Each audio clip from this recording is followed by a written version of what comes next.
जय मिथिला जय मैथिली। हम छी रुचि झा। अहाँ सब गोटे के प्रणाम। आ एगो जनौक गीत गाबि रहल छी, कनिटाक सुनब, केहन लागत जरूर बतायब। जय मिथिला जय मैथिली।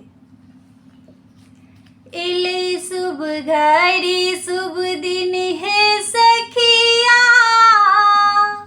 एले शुभ दिन शुभ घड़ी सखिया, हेते ललना के आजू जनौआ, हेते बौआ के आजू जनौआ।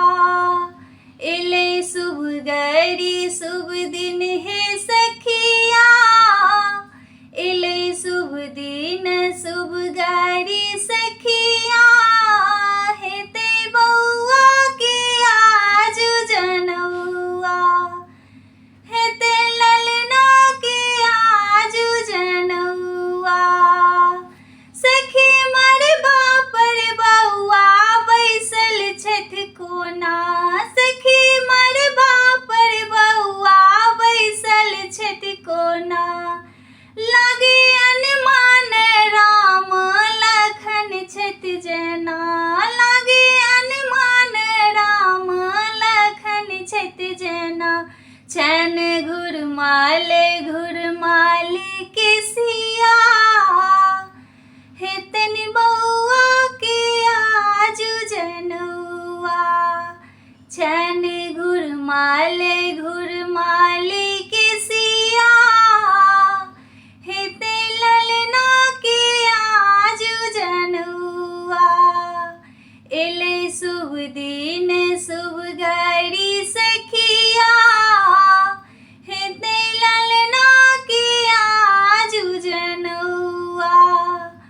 बनला बौआ भिखारी माँ भीख दै छथि, बनला बौआ भिखारी माँ भीख दै छथि।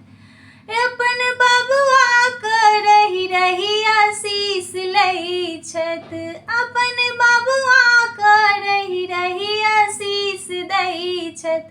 गीत गाबे रुचि अंगनमा, गीत गाबै रुचि अंगनमा, हेतन ललना के आजू जनौआ, हेतन बौआ के आजू जनौआ।